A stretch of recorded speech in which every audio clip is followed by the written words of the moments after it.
Hosting for With the First Link on the Trek Geeks Podcast Network is brought to you by Fansets, creators of cool pins and memorabilia from your favorite franchises. Visit fansets.com and use code TrekGeeks, all capital letters, for your exclusive 10% discount.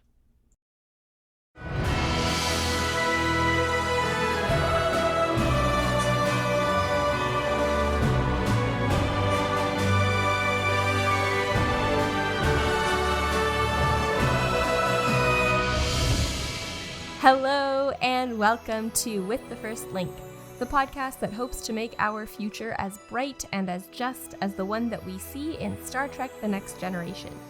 And we think that one way to do that is to recap and discuss the entire series, one episode at a time, doing our best to look at it all through an anti-oppression, pro-diversity, anti-racist lens. I'm Ruthie Cowper-Samoshi. And I'm Matthew Simone, and today we'll be talking about the Royale. This episode was written by Tracy Torme and directed by Cliff Bowl. It first aired on March 25th, 1989. For today's check-in, let's do something a little more fun. Let's talk about which fictional universes we would like to be stuck in and which ones we would not like to be stuck in. Or maybe better, which stories we would like to be stuck in and which ones we would not like to be stuck in. So if I had to make a decision and I had to stay in that universe for forever, which one would it be? Yeah, like this guy, like in the Royale. Yeah, because it was terrible for this person, wasn't it? He was stuck in like a bad book. Yeah, it's like the moral of the story is take better books with you to space. Yeah, take good books. Although I was thinking like most of the books that I like have like a lot of really sad things happen in them. So I don't know that I would want to be part of that story. Yeah. So if you had one that you wanted to be stuck in or not stuck in, then what would it be? Okay, well, I feel like the obvious one is Star Trek. Of course. The Star Trek universe. But then I was like, that's too obvious. Let's narrow it down. Which Star Trek? Okay, which fair enough. Franchise, which story would you want to be a part of? And You know what I think I would want to be part of is Lower Decks. Yeah. I think that would be fun to be in the Lower Decks series. I mean, things being a cartoon, nothing ever feels quite as scary or as dangerous as some of the stuff on the live action. But also just, I don't know, those characters seem like a lot of fun and they seem like they're having a lot of fun. So I kind of want to join them. That's fair, actually, because if I think about Lower Decks and where they are as crew members relative to the rest of like the strata of the crew, that's probably where I would end up myself. I don't know if I'd be in command or anyone would want me with that much responsibility on a starship. As much as I'd be like, oh yeah, I'd be the captain, I'd probably be some like misfit lieutenant somewhere on the lower decks of the ship, so that makes sense. But like, don't knock it, because they really look like they're having fun. They look like they're having a lot of fun. Yeah, and maybe they're more successful or apt than they think that they are. Yeah, that's fair. I think if there were a universe that I could be stuck in that was inside of a fictional science fiction setting, it would be the Stargate universe. Okay. Because like it's our universe, our time, like right now on Earth, present day Earth. But it's the whole idea is like, what if present day Earth found an ancient gate that opens up the rest of the galaxy? And then you come across this other galactic community and go on these adventures. So it's like the realistic, like I could be who I am now, but maybe I could join a team that adventures through one of these gates. I don't know what expertise I would actually lend to something like that, but it's possible then that it could be present time. I could be me, myself with my interests and skills.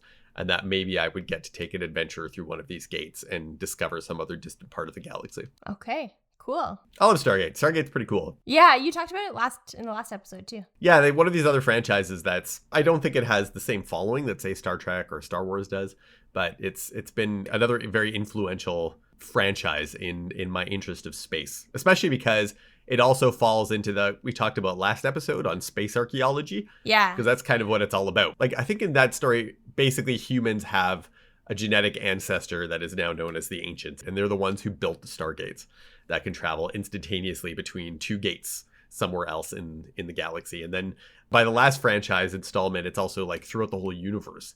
They can travel to between different galaxies. Wow. It's pretty amazing. It's a neat show and it's got some neat ideas. I think there's a lot of focus on exploration, which I really appreciated. That's cool. I never watched the show, but I think I saw like the movie, which I believe came first. Yes. That was a very long time ago. But yeah, I thought it was cool. Yeah, the most recent installment was Stargate Universe. It only lasted 2 seasons. And I think it was the one that was the most controversial between all the fans, but it's the one I actually liked the most. I thought it was really cool. Yeah, so I go back and I'll rewatch it every once in a while. Okay, where would you not want to be stuck? Well, right now, this is an easy question for me to answer because I just, a little while ago, finished watching the latest season of Stranger Things. And just everyone in that story is dealing with so much trauma that, it's great to watch from this side of the screen. I would not want to be, dealing with that. No, that's fair. I'd say probably one, I've only dabbled in this, so not nearly as much as everyone else has definitely watched it, but I was thinking probably a fiction that is too close to home and scary in terms of its identification of how our own world operates in terms of power dynamics and capitalism would be The Boys. Oh, I don't know that. Okay, so The Boys is basically like what happens if superheroes were real and they were owned by private companies. Oh, no. Yeah, there's some pretty dark stuff that goes down in Boys. So I was thinking, I haven't finished it yet. I think last season is wrapped now. And I'm behind in a lot of the episodes. But I watched a handful of them and I was like, wow, it's pretty dark because it shows like how awful, like some of the most toxic elements of humanity. Like these heroes have powers, but they're like many of them are by no means heroic at all. So it's like they basically, in this case, I think represent a lot of the powerful elements in our own society and how we often feel like we have no control over them because they're just so much more powerful than we are. And we want to like weirdly worship that power. Like I think about the people that weirdly worship, billionaires as an example, and how much power they have. And like they want to be like them or like they think that we should be like them. And they're sort of held up in these pedestals. So it's like, it's that kind of idea. These sort of parallels are made in the story. And I find that is like, I don't want to be stuck in that world because I am stuck in that world. That's the scary thing about it. Yeah, that's a good point. Like most of the stories that I feel like I would want to be stuck with are like maybe not necessarily realistic, which is kind of funny because one of the reasons that this character we meet, well, we don't really meet him, but this character who is stuck in a fictional universe or a fictional story in this episode, one of the reasons he's so miserable is that it's such a poorly written novel. But it seems a lot nicer to be there than to deal with some of the problems. But then I guess, the problems are what make the good times better, so. Yeah, probably the repetition that he's stuck in, because I'm guessing that the story just repeats over and over and over again. Yeah, it seems like and that would be miserable. Yeah. Yeah. Yes. So the premise is interesting. I like the notion that like there's these aliens that think like they're proceeding by guilt. They're trying to help out this poor astronaut whose crew they may have unintentionally killed. Yeah. And I don't know if we see that very often. We don't often see guilt expressed by other alien creatures in the Star Trek universe. Yeah. We often we'll see us feel guilty for something we broke as the Federation yes. and Starfleet traveling through space. But it's like, what happens if we proceed by guilt in terms of like our diplomacy with other creatures and maybe don't ask them what they really want. Right. And that conversation obviously didn't happen with this astronaut. They just kind of left him there on this planet. Anyways. Should we get into it? Let's do it. So in this episode, Worf, Data, and Riker find themselves trapped in a recreation of a poorly written novel called The Royale. The Royale. They are orbiting a planet, Theta 7, sorry. They're missing an I. Yes. Yeah, in our Roman numerals. Yeah. It's a whole other planet. This is how Khan got found back, Ruthie. Get your planet numbers right. Should I retake that or should we leave all this in? Let's leave it in. Yeah. Sorry, there was a mistake on the notes, listeners, and I miswrote. We're at the wrong planet. I miswrote. This is Theta 8. So yes, the ship is orbiting around Theta 8. Which is in a previously unmapped system, the Theta system. And they're there because a Klingon cruiser reported that they found pieces of a strange vessel near this planet. It was nice of the Klingons to tell us that, be like, hey. Yeah. Just so you know, Federation, we found some junk in orbit around this planet. Maybe you want to check it out. That's very kind of the Klingons. Thank you, Klingons. Yeah, it's a little weird, actually, now that you mentioned that. Like, what? Yeah, I don't expect the Klingons to be doing, like, salvage reports for the Federation. But okay, that's cool. We don't need anything. We don't want this planet for anything. But just thought you might want to know. I got the sense from that is that this is, like, we know we're outside of normal Federation territory. Like, even the Klingons are here. Everyone's kind of floating around in space at this point. the wild west of space, checking out random junk around planets. Yeah. LaForge refers to this planet as nasty. He says it's made out of nitrogen, methane, and liquid neon. And then he says it has a surface temperature of minus 290 degrees Celsius, which is less than absolute zero. So I don't think that's possible. No, it's not physically possible, but that's okay. We know it's very cold. So I'm going to chalk it up to writers normally, since they're in the United States, they're probably normally dealing with Fahrenheit. They're like, yeah, it's in the 200 and somethings in Celsius. It's cold. 290 sounds big. Let's make it there. Yep. Yeah. It also has winds up to 312 meters per second and ammonia tornadoes. So basically just a miserable place. How fast is that? 312 meters per second. Kilometers an hour. That's 1,123 kilometers an hour. That is possible. Actually, there are gas giant wind speeds, even in our own solar system, that are that high. So that part is accurate. Yeah. Because I think Neptune has wind speeds up to 2,000 kilometers an hour. But anyways. But yeah, we don't generally want to go visit Neptune. No, it sounds like a nasty planet. Yeah, just like this one. Riker enters the ready room where Picard is reading about Fermat's last theorem. This is something that Riker just has to deal with sometimes. He has to go into the ready room and he's gonna say like, we've arrived or we found the thing we're looking for. But first he has to just listen to whatever it is that Picard is thinking about right then. Nerding out about. Yeah. It's happened multiple times that he goes in specifically to say like, we've arrived at our destination or the whatever is waiting for us. And he goes in and Picard's just like musing about something that has nothing to do with the actual storyline. Yeah, just like at one time where he walked in and he's like, yeah, I'm looking at this planet and its strange orbit. Yeah, like that. Yeah. He's like, oh, cool. Anyway, the mission. Do you even do any work in here? In your ready room, Picard? Anyway, so he's looking at this thing called Fermat's last theorem, and it's about when Pierre de Fermat, I guess is some ancient mathematician, that he died, and they found in the margin of his notes this equation. Was it x to the n plus y to the n equals z to the n, and that it has no solution in whole numbers if n is greater than 2. Yes. Does that make any sense to you as a mathematician? Yeah, Ruthie? I can tell you a little bit about it. I don't know Please a whole do, lot. yes. So you may be familiar with the right triangle theorem, or perhaps better known as the Pythagorean theorem, because it's credited to Pythagoras, although it was discovered by mathematicians all over the world, not just in ancient Greece. Is that RAT? The right angle triangle theorem? It's RAT with 2 T's. And then there's like a band in the 80s that was named after it.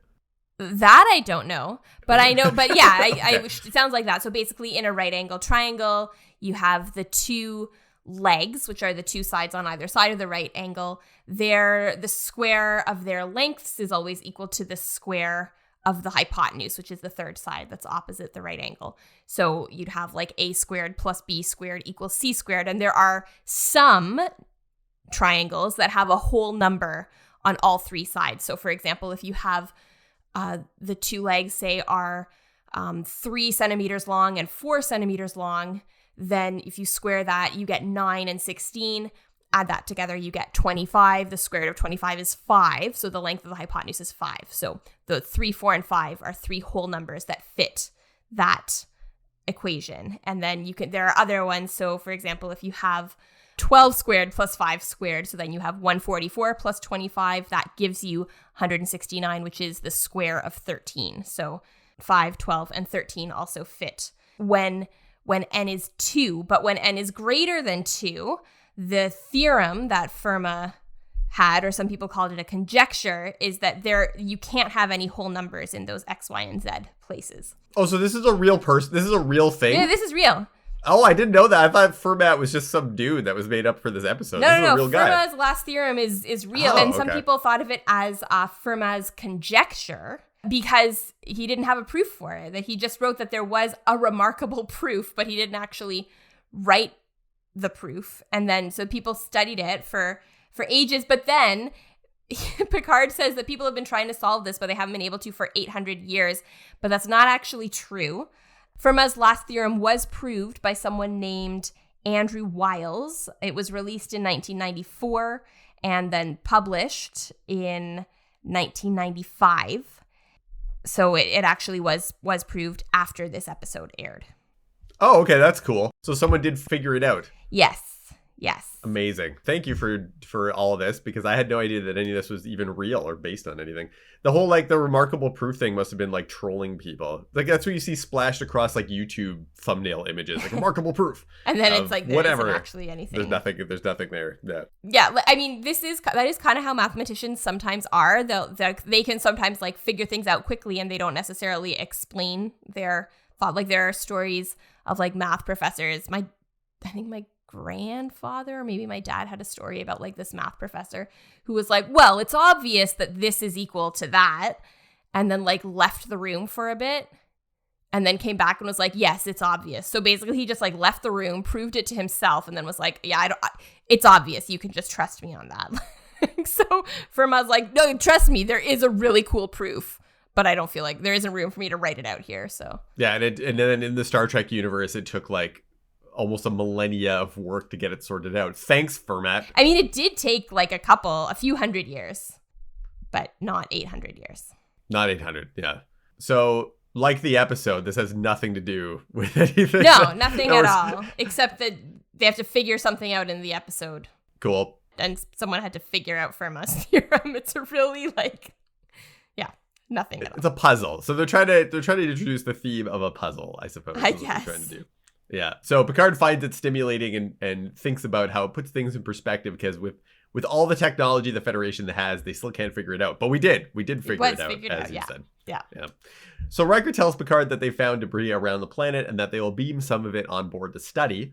And in the transporter room, Riker says that they've locked onto something with markings, and O'Brien beams it on board. And there's a reveal, because at first you just see this kind of curved sheet of metal, and it's not facing the camera, so we can't really see what the markings are. And when Riker goes and grabs it, he turns it around, and there's a US flag on a piece of broken metal with the NASA logo on it. Yeah. Whoa. NASA. And Picard says, "We've got ourselves a little puzzle, number one." And then we go to the intro. We actually have a real introduction to the episode, so that's cool. Yeah. We have the observation lounge, and Data says that the object is definitely terrestrial from the mid-21st century, even though it's not possible that any vessel from Earth could have gotten out this far. So we don't even have warp drive yet. That hasn't even happened now. So it's no not way we possible. could get out here. But then there's a kind of funny thing that Data says that some of the molecules have disintegrated, which means they seem to have been destroyed by a weapon from the 24th century. And right. They're confused by that. But my feeling on that was, if this ship got this far away from our solar system, it's perfectly reasonable that they could have encountered that kind of weapon, because there were warp-capable species out in the galaxy. Just we don't have it. Yeah. So it's not actually that weird that it has been phasered on. But it is curious. So Picard says that it's curiouser and curiouser. Yes, he's quoting Alice in Wonderland there. Wesley calls in from the bridge and says that they have detected a large structure on the planet. So keep in mind that that's also quite curious, because this is a gas giant planet. Yeah. So apparently it's on a frozen layer of methane. They have found a structure inside, and the structure seems to be surrounded by breathable atmosphere. Yeah, just like a pocket around. Like a pocket of air, yeah. Yeah. And so Riker wants to send an away team down to investigate. Yeah.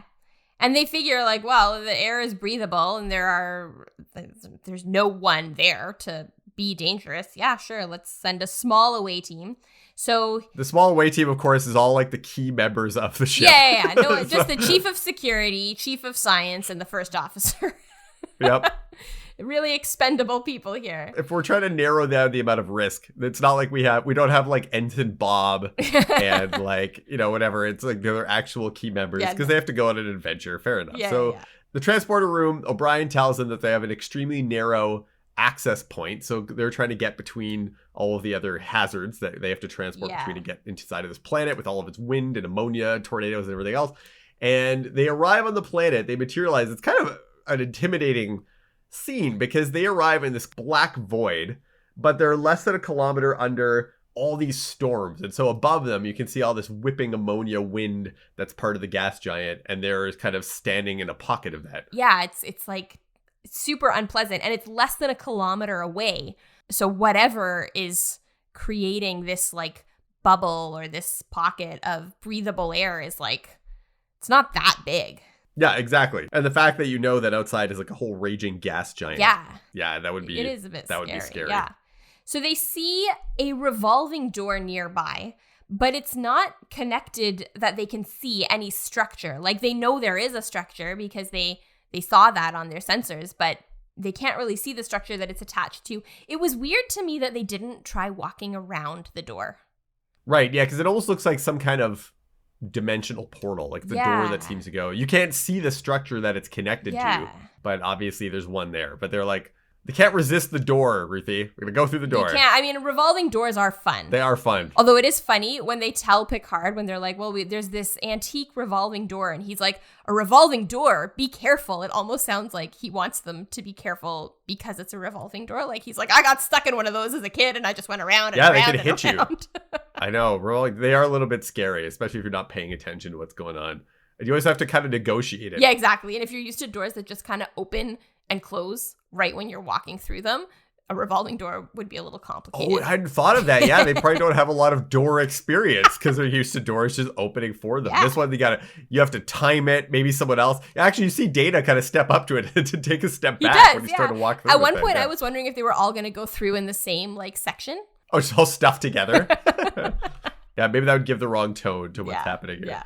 So they go through the door and they enter a large hotel lobby. Yeah. It's totally bizarre because there's a structure nested within a gas giant, and then they step inside of it and there's a casino hotel. Yeah. Like right out of Vegas era. And I think it's from the 1950s is what they're inside for. It wasn't clear because it kind of looked like that in some ways, but then there was at one point I definitely saw a woman walk by wearing an entirely denim outfit, and that looked very 80s to me. There's only so many costume props around, Ruthie. We're not in big budget era Star Trek yet. We are definitely not. So they lose communications now when they go through the door, which is also scary. So now they stepped inside of this place. It's totally out of place, and they can't get back in contact with the ship. Yeah. And the Enterprise also can't lock onto them and beam them back. Yeah. Yeah, it's very scary. And Data kind of says to Riker, like, okay, well, we don't have contact. Should we go back to the ship? And Riker's like, no, it's okay. Well, we're not in any immediate danger. Let's look around for a while, which I agree with Picard is not characteristic of him, Yeah, maybe the setting seems not so foreign because they're like, oh, okay, well, this is obviously like an Earth-based structure. Yeah. And these look like humans here. So maybe at first glance, it doesn't seem that scary. But yeah, when you think about how out of place all of this is, you'd think that they'd say, okay, we should probably step back outside and figure out what's going on. But anyway, a hotel employee tells them to go check in at the front desk. So they do that. They come across, at one point, I think he's referred to as a desk clerk. At another point, I think he's the assistant manager. I call him Holland Manners because that's who he played on Angel, the spinoff of Buffy the Vampire Slayer. Okay. He played Holland Manners, who worked at Wolfram and Hart. So we've got a young Holland Manners who tells them that they have been expecting a trio of foreign gentlemen, and he welcomes them to the Hotel Royale. An employee from earlier shows up behind the desk and asks if Rita called. So we learn that this is like the bellboy. Yeah. And the clerk tells him that he's like, for your own good, you need to quit talking. Or quit thinking about Rita. They have kind of this side conversation that's sort of awkward in front of the three away team members. It is, yeah. And then the bellboy says he's not afraid of Mickey D, and the clerk is like, D. Well, anyone with any sense is afraid of Mickey D. And anytime the bellboy and the clerk talk, the music gets I don't even know how to describe it, but it's the kind of mystery music. It's like...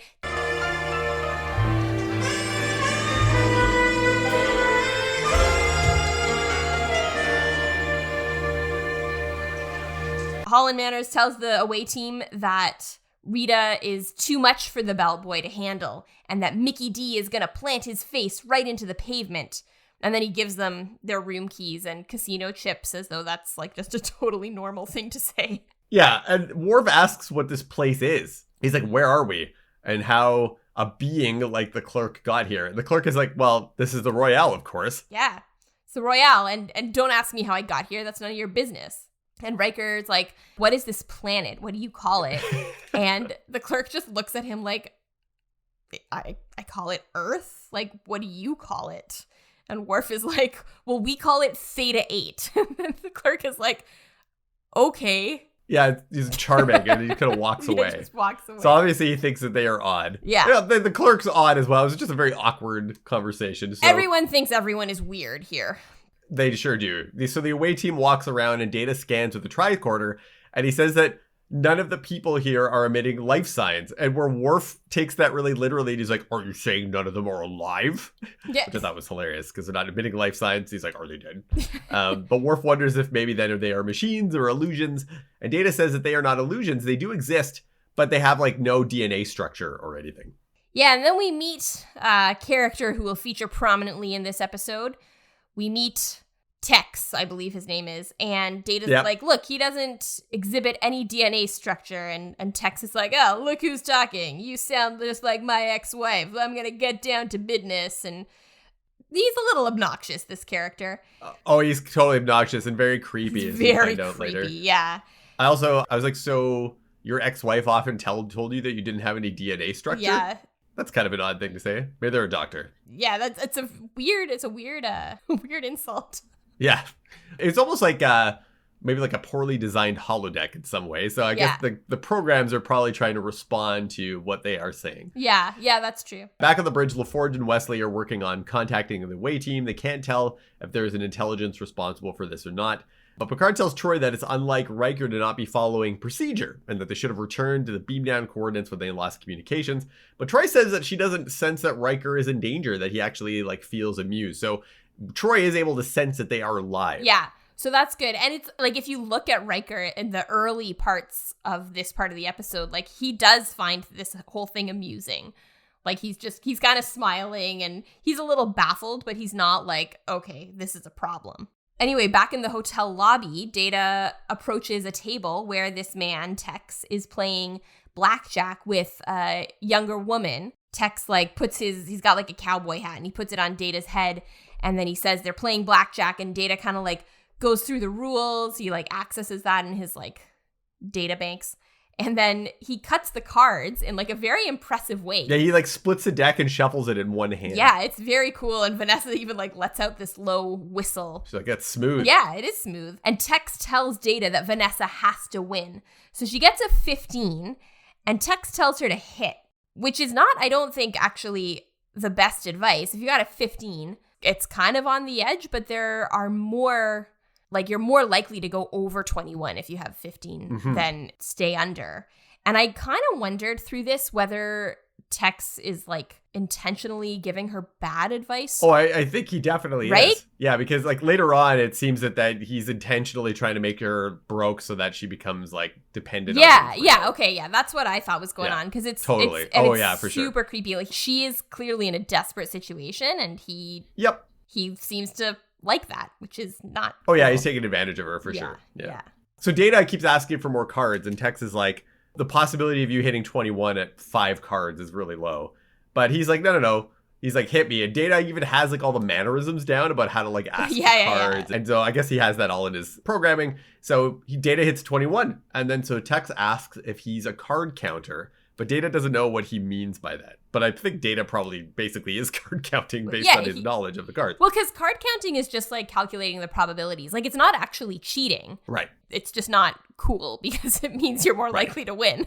And so, he kind of is a card counter. Oh, yeah. So Riker and Worf show up and they're like, okay, it's time to go. We're going to leave. Then on the bridge, LaForge and Wesley have discovered that the reason they can't contact or lock on to the away team is that the envelope surrounding this structure has hydrogen-carbon helix patterns, and basically that just scatters any transmission. And so LaForge is doing some what Picard calls aggressive computations to determine whether the phasers could maybe penetrate through that bubble. Yeah, that's what we call just blasting stuff. It's aggressive computations. Aggressive computations, just blast. Yeah, that's how we call it here in the Federation. Yeah, exactly, yeah. So the away team now tries to get out. Yeah. So they go through the revolving door and they find themselves right back in the lobby. And it's funny the way they shoot it, because it's not like they shoot it as if they like walk through and just appear on the other side. Like you can see the actors are just walking around in a circle through the door. They wait for them to go all the way through. Yeah.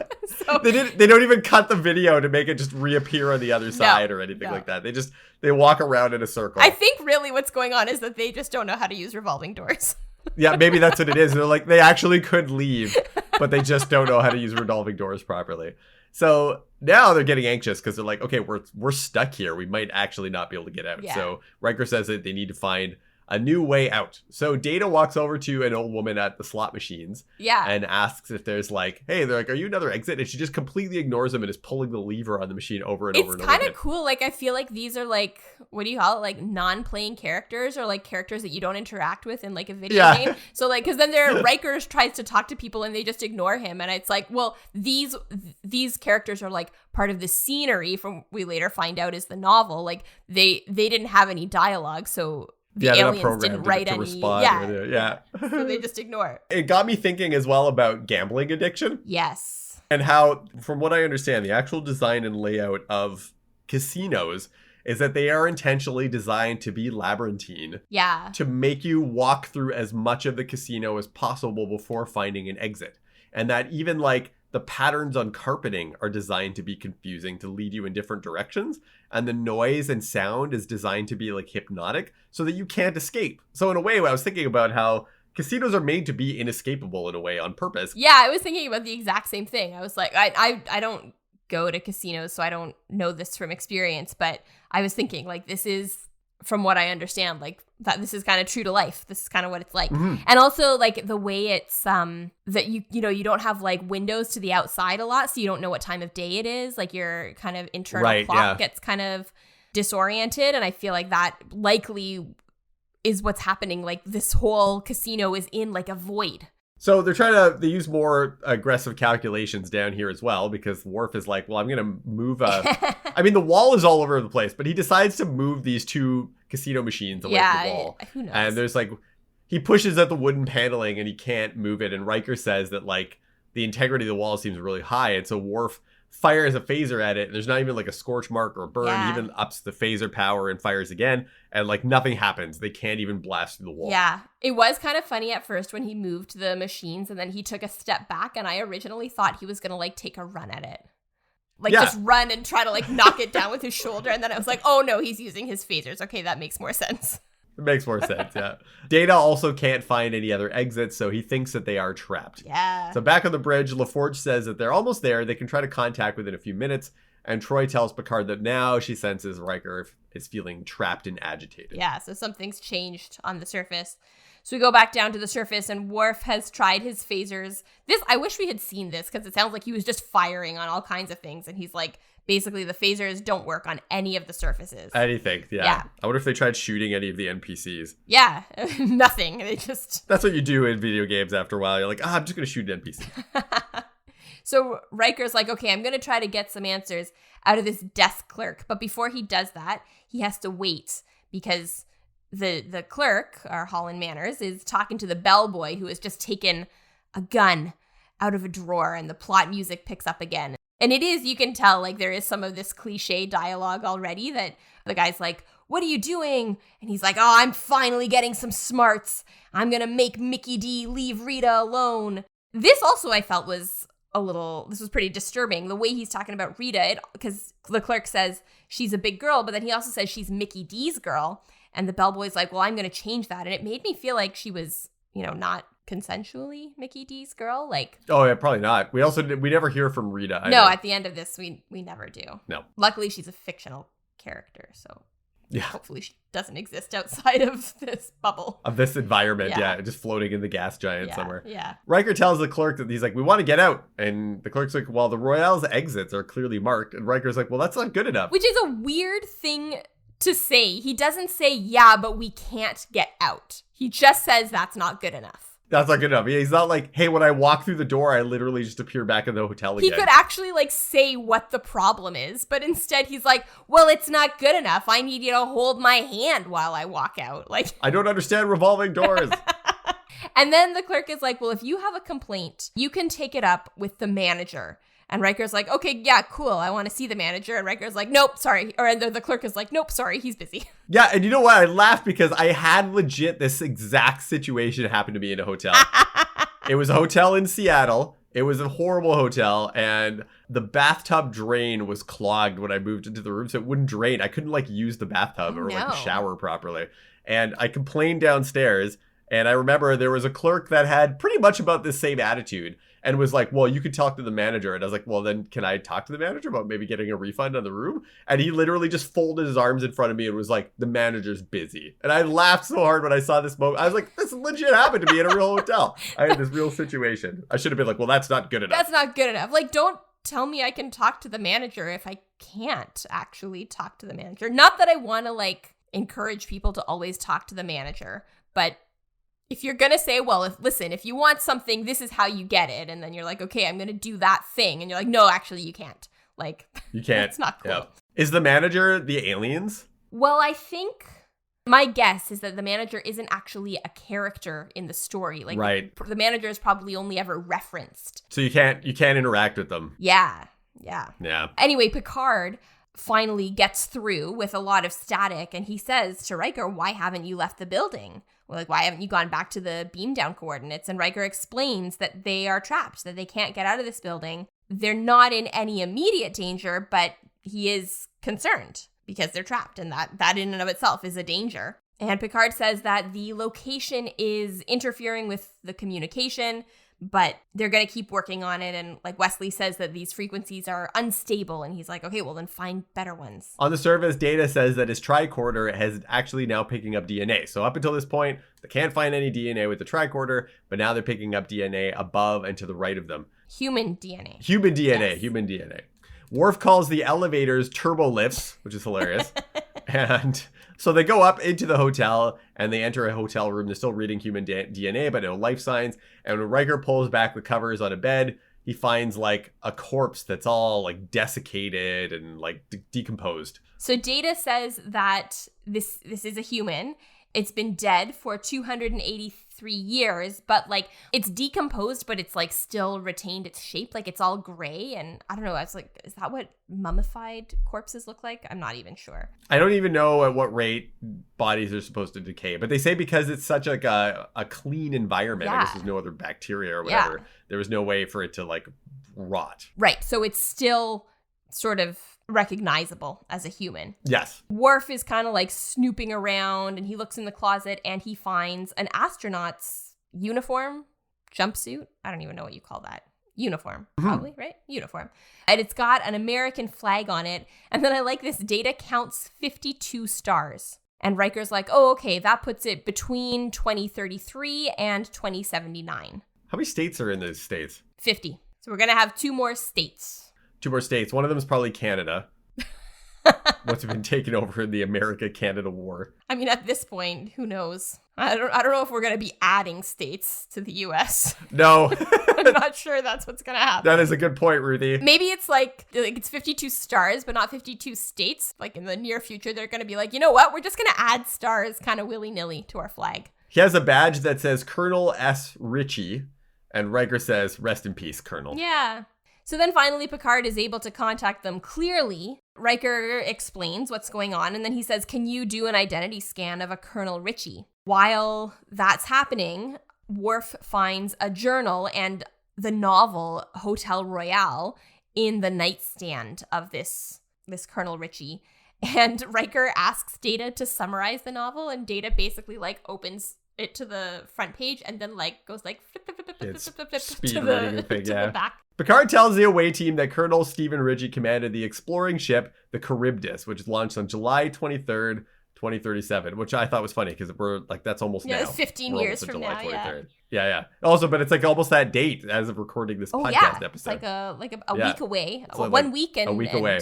15 years. 15 years. It's the third attempt that people had to travel beyond the solar system, which, like, if this is a subwarp vehicle, no, like, yeah, you can't, like, you're probably not traveling outside the solar system with a person at sub-light velocity. Anyways, but the telemetry failed, and we never heard from them again. I mean, if you were going to do it at sub-light velocity, they should bring more than one book. Right? Like, it's... Yeah, because you're going to need something to read for the centuries to pass between the stars. Yeah, why would you only bring one terrible novel into space? One terrible book, yeah. Data explains a plot. It's about compulsive gamblers. It's told by Mickey D, who shows up at the climax to murder a bellboy. But there's a subplot also of an older man, I'm guessing this is Tex, conspiring with Vanessa, the younger woman, to murder her husband, and she is squandering her inheritance, which doesn't sound like is really her fault. No, it says she's squandering her inheritance, but I think he's squandering her inheritance. Yeah, I think that's exactly what's going on. Yeah. So Riker is like, okay, well, this is basically what's happening here. And then he reads the entry. There's only one entry in the diary. Which I thought was funny. Like, he's been there for, 38 years? And he only writes one entry in his diary. He's like, now I'm going to write something down. But basically what happened was his shuttle was contaminated by an alien life form. So my impression of that was it was a different sort of alien life form from the, like, humanoid aliens that we usually see. So it was contaminated somehow, and that life form killed everyone except, for some reason, Richie. Richie woke up in the Hotel Royale, or the Royale Hotel, as described in this novel. And he's been there for 38 years. And as best as he can figure, the alien contaminators created this place out of some sense of guilt for killing his entire crew. And they thought the novel was like a guide on how Richie's people lived and their social habits. But it's such a poorly written book, and it's filled with just so many cliches, and the characters are so shallow that Richie's like, I will welcome death when it comes. You know what the other sad part is about this, Ruthie? What? Technically, this is First Contact. Yeah, because this predates the Vulcans showing up at Earth. It does. Yeah, that's kind of sad. Sad First Contact. Yeah. Sad First Contact. It reminded me a little bit of Galaxy Quest. Oh, yeah, that's exactly right. Yeah, I hadn't thought of that. You are like right. They see the TV show and they're like, oh, the historical documents. Yeah, the historical document. This is what life might be like in your place. Yeah. You think, though, if they had like the intelligence and the complexity of communication to understand that whole book, that they could have just talked to him and been like, hey, what's life like for you? Yeah. And we could do something, or bring you home or whatever. I always had the feeling that this Colonel Richie, like, he kind of figured this stuff out, but he never actually was able to talk to these aliens. It seems like that's the case. Yeah, like he was only ever able to talk to the characters, and maybe the characters have like some, like the Holland Manners guy, the desk clerk, seems to have some knowledge of like the general story, but yeah, he can't really have any conversations that are outside of the story itself. But how would they have guessed like clothing? I guess all of that stuff was probably described and everything else, but it would be funny if everything was like just a little bit off. I mean, maybe that's why we've got someone in like our total denim head to toe, but then also other things look like they're from the 50s or yeah, and out of place. That's possible. Yeah. In the observation lounge, LaForge suggests phasering through the structure. And Riker points out that the planet's atmosphere would rush in immediately. So if they do that, it's basically like they would be crushed by the planet's atmosphere, and it would destroy the protective bubble that's helping them. Yeah. And Pulaski says that the cryogenic process would be nearly instantaneous, but she might be able to revive them. So they might freeze instantly. Then maybe they could beam them up, but that seems scary. Yeah, she says in theory. Yes. So Riker's like, well, if you're trying to convince us to come up with our own way of getting out of there, you have done it. They've also shown that the building seems impervious to hand phasers, so I don't know why like their phasers would work so much better. But oh, that's a good point. Yeah. Yeah, unless they're not trying to cut into the building, but just like the protective envelope. Anyways, Picard says he's like, we'll wait as long as it takes. Like, we will wait months, which unless you get called away on another mission. Yeah, oh yeah, you get something else to do. Yeah, but maybe they don't. He's like, no, we'll wait mission. As long as it takes. Yeah. Yeah. So then the phone rings in the hotel room. Yeah. And they're all like really confused. They're like, what is this sound? And Worf is the one who answers it. And he's like, they're offering something called room service. And they think this means like to clean the room. And then they say no. And then Worf is like, they said that the kitchen is open 24 hours if we change our minds. And I kind of like that scene because that little line of dialogue, because it honestly serves no purpose. It's just funny. It's just funny. Yeah. They just want to show again how out of place they are. Yeah. They also, like, at some point you need to understand, I guess, how Richie survived. Oh, I guess. And if they had any food. So maybe this is showing, like, how he would have eaten. But does that mean that for the last 200 or whatever years, like, someone has just been calling up every day to, like, offer room service, but Richie hasn't been answering because he's dead? And that's the only conversation he can maybe have with anybody. I don't know. Maybe. If he never leaves the hotel room. Riker is going to explore the hotel and tells Worf and Data to go back to the lobby to try to get more information. And then in the ready room, Picard and Troy look up Hotel Royale, the novel. Picard thinks it might give them a clue to what's happening, so they start reading the novel, and it opens up with, "It's a dark and stormy night," and Picard sighs, and he's like, that's not a good sign. Yeah, it's not. There is actually, I forget what it's called, I don't feel like looking it up, but there is actually one novel that starts like, "It was a dark and stormy night." Oh, I'm sure there is. Yeah, I maybe there's more than one. Yeah, well, it's sort of, now it's just a cliche. Like, when I was a very young kid, I wrote a story. I don't think I ever finished it, but it started with, "It was a dark and stormy night," which I thought was a really cool opening when I was a little kid. Yeah. Imagine being stuck in that story forever now. I wouldn't want to do that. So Data goes to the blackjack table and asks Tex where he is from. They're trying to find other ways to get out. Yeah. And Tex is like, "Well, I drove my car here." And Data's like, "Well, I want to see it." And Data says that he thinks Tex is trapped inside the world just as like he is. And Tex is like, "Well, no, I'm helping Vanessa. And she's in a desperate situation and has nowhere to turn." And then he says, "Almost nowhere." Yeah, it gets like really creepy and he keeps like standing too close to her. Yeah. He does say one funny thing though, because Data's like, "Yeah, I think we're both trapped in here." And he's like, "Yeah, it feels that way when you're losing." Yeah.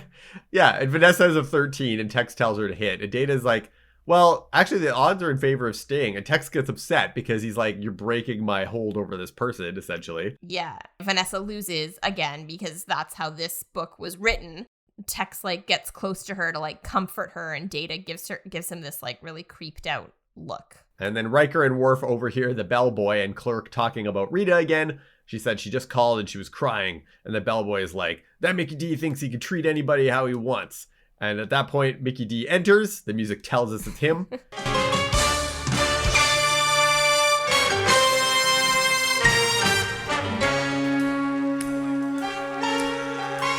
And he tells the bellboy that Rita sent him. Yeah, and the clerk is like, "Take it outside." And the bellboy is just like going off. He's like, "I used to look up to people like you and all your suits and your fancy shoes." And then we go back to the ready room and Picard and Troy are listening in. And Troy's like, "Oh my goodness, did people actually talk Did this humans way?" actually speak And like Picard's this? like, "No, this is like bad writing." Yeah. And Troy just like gets up and leaves the ready room. She's like, "Do I have to stay and listen to this?" And he's like, "Nah, you can go." Nobody should have to listen to this. So Mickey D and the bellboy head outside, and Worf wants to intervene, but Riker tells him not to. Like, he says it's all in the novel. It should play out. And then as the bellboy is walking, Mickey D just shoots him in the back. Yeah. And then he walks over and he's like, "I told you to stay out of this, kid." He's like, "No woman's worth dying for." He's like, "Killing for, maybe, but not dying for." And then he walks out the door. Yeah. And this catches Riker's attention because he's like, "Wait, he just walked out that door and he didn't come back in. He knows how to use a revolving door." So he calls up to the Enterprise and he's like, "What just happened?" And Picard is like, no, it's in the novel. So that's why he was able to walk out the doors, because it's part of the story. So Riker is like, "Okay, how does the novel end?" And Picard tells him it gets bought out by foreign investors for $12.5 million US. Then they leave. They return home, leaving the assistant manager, I guess this Holland Manners guy, in charge. And Riker's like, "Okay, this is how we can get out." We don't know for sure that ending the book doesn't just make it start over again, but maybe this is how we can get out. So the way team approaches the craps table while Data explains the rules of the game and says it's quite easy to win. So Riker asks Data to elaborate, and then interrupts his own explanation, just be like, "Okay, can you just do it?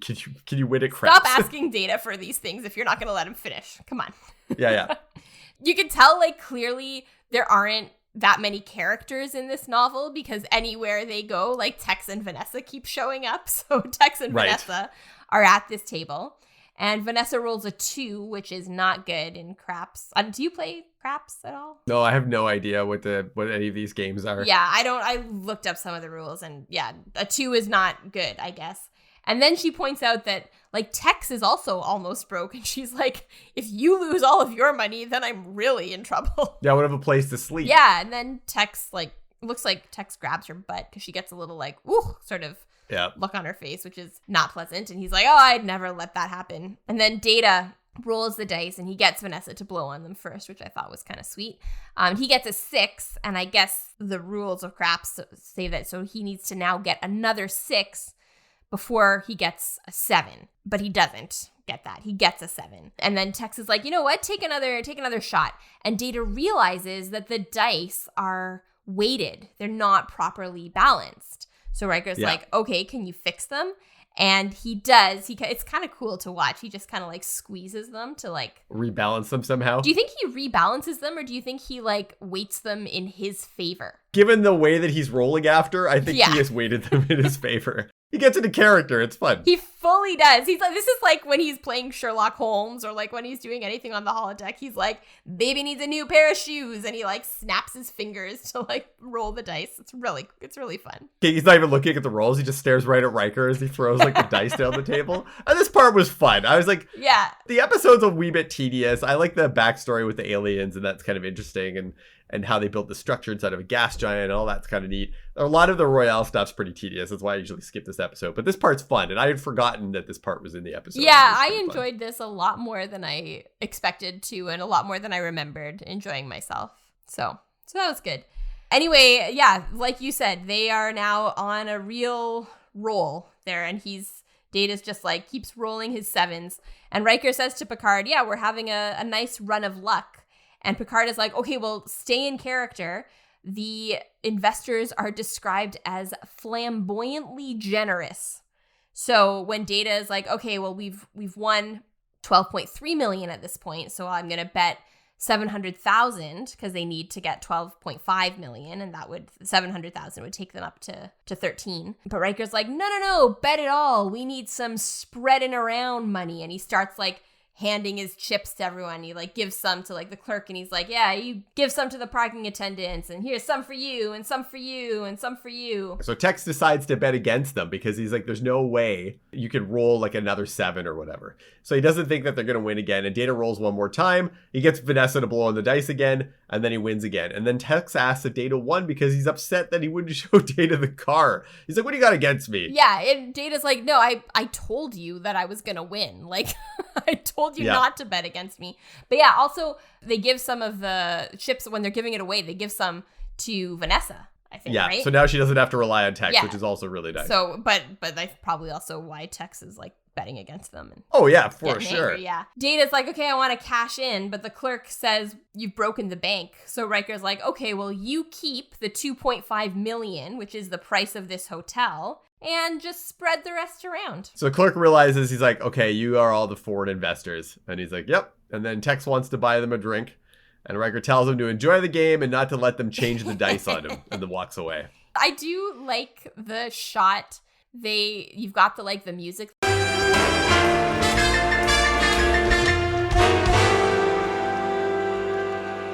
And you just see like the backs of like Riker, Data, and Worf as they're going towards the door. Yeah, and then they're able to leave now because the part of the story is that the foreign investors leave, so they're able to get out. And they wait him leave through the hotel revolving door and be back up to the ship. And Riker can't understand how the shuttle got this far away from Earth. They're back in the ready room. They're talking about what happened. They're like, how did he ever get out this far? Picard thinks maybe they were brought there by whoever created, like whatever the aliens were that infected the ship or contaminated the ship and then eventually created the hotel. Maybe those same alien beings brought the shuttle to this planet. And Riker says it doesn't make any sense. I don't know, it makes some sense, I guess. I don't know. But Picard has to loop us back.